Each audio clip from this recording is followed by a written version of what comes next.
Hello बच्चों, अंबर भाग 1 कक्षा 9वीं की पाठ्य पुस्तक गद्य का पहला पाठ पंच परमेश्वर।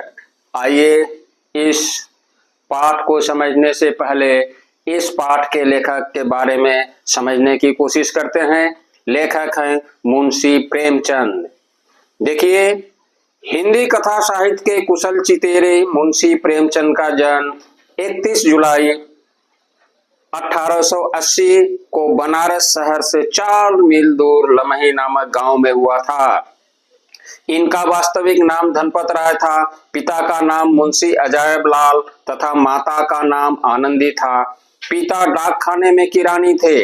धनपत राय पहले उर्दू में नवाब राय नाम से लिखते थे।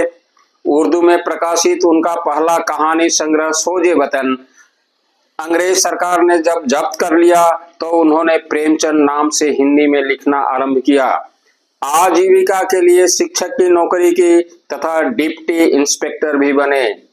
8 अक्टूबर 1936 को उनका देहांत हो गया। तो यहाँ बताया गया है कि मुंशी प्रेमचंद का जन्म 31 जुलाई 1880 को बनारस शहर से 4 मील दूर लमही नामक गांव में हुआ था और इनका असली नाम, वास्तविक नाम धनपत राय था। पिताजी थे अजायब लाल, मुंशी अजायब लाल तथा माता थी आनंदी। ठीक है। इनके पिता डाक खाने में किरानी थे। किरानी आप समझते हो, क्लर्क, अंग्रेजी में क्लर्क बोलते हैं।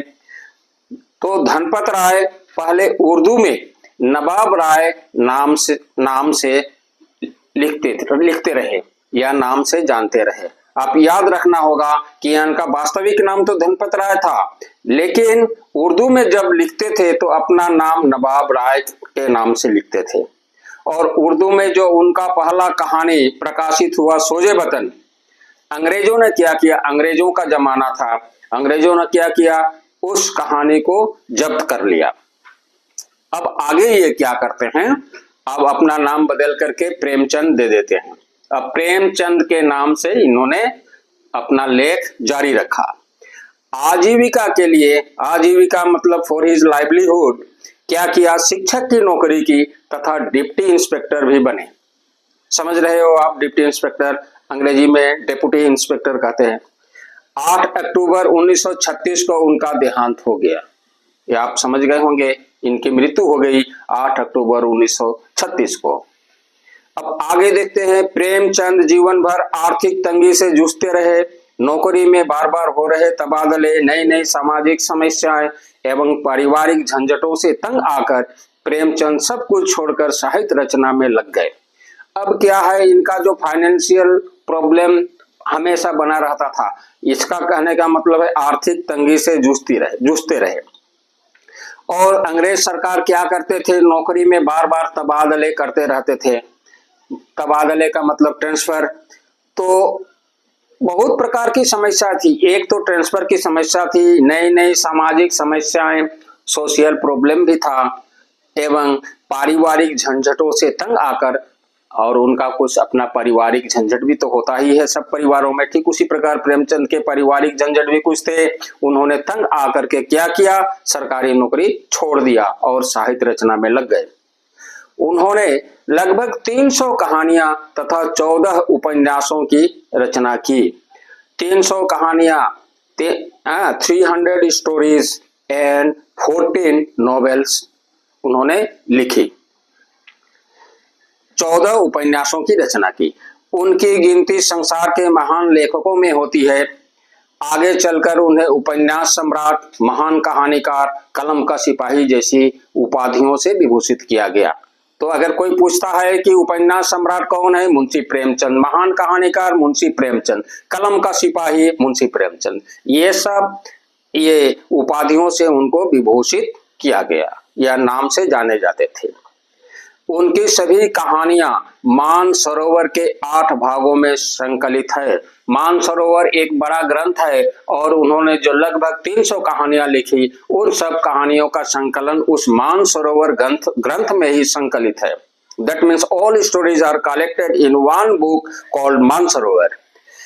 नमक का दरोगा, शतरंज के खिलाड़ी, ठाकुर का कुआं, परीक्षा, बूढ़ी काकी, पुष्प की रात, कफन, सवा सेर गेहूं आदि उनकी सर्वश्रेष्ठ कहानियों में से एक है। तो इस प्रकार से उनके कुछ कहानियों के नाम है। अब आगे देखते हैं। गबन, गोदान, सेवा सदन, निर्मला, प्रेमाश्रम, कर्मभूमि, रंगभूमि, कायाकल्प, प्रतिज्ञा और मंगलसूत्र। मंगलसूत्र अपूर्ण उपन्यास है। ये जो बोल्ड अक्षरों में लिखा गया है ये सब उपन्यासों के नाम है। ये इन सब उपन्यासों की रचना उन्होंने की, इन सब उपन्यासों को उन्होंने लिखा, लेकिन एक उपन्यास उनका अपूर्ण रह गया, दैट मीन्स इनकम्प्लीट रह गया, प्रतिज्ञा और मंगलसूत्र। इसके अतिरिक्त प्रेमचंद ने हंस, मर्यादा, जागरण आदि पत्रों का संपादन भी किया। ही एडिटेड सम न्यूज़पेपर आल्सो। हंस, मर्यादा, जागरण आदि पत्रों का संपादन भी किया। तो इस प्रकार से उनकी कहानियां समाप्त हुई। ये आपके पाठ्य पुस्तक में जो लिखा हुआ है। तो बच्चों, अभी तक अगर आप लोगों ने हमारे चैनल को सब्सक्राइब नहीं किया तो सब्सक्राइब कर दीजिए और ज्यादा से ज्यादा शेयर कीजिए। अब आगे संभावित कुछ प्रश्न हो सकते हैं, उसके बारे में हम जानने की कोशिश करेंगे। पहला प्रश्न होगा, मुंशी प्रेमचंद का जन्म कब और कहां हुआ। अगला प्रश्न होगा, उनका वास्तविक नाम क्या था। उसके बाद मुंशी प्रेमचंद जी के माता पिता कौन थे या उनके नाम क्या था। अगला प्रश्न होगा, मुंशी प्रेमचंद के पिता क्या करते थे। तो आसानी से आपको आंसर मिल जाएगा। अगला प्रश्न कि उर्दू में प्रेमचंद किस नाम से जाने जाते थे।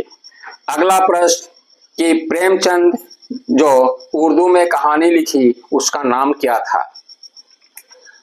आगे वाला प्रश्न, आजीविका के लिए प्रेमचंद ने क्या किया।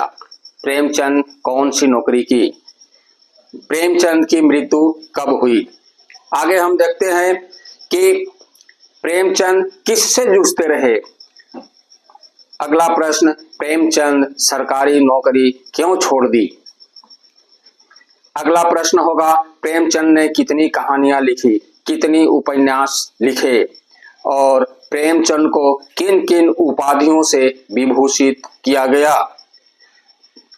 अगला प्रश्न, मानसरोवर क्या है। मानसरोवर क्या है। अब आगे प्रश्न होगा कि मुंशी प्रेमचंद के कुछ कहानियों के नाम लिखिए, मुंशी प्रेमचंद के कुछ उपन्यासों के नाम लिखिए और मुंशी प्रेमचंद ने किन किन पत्रों का या पत्रिकाओं का संपादन किया था।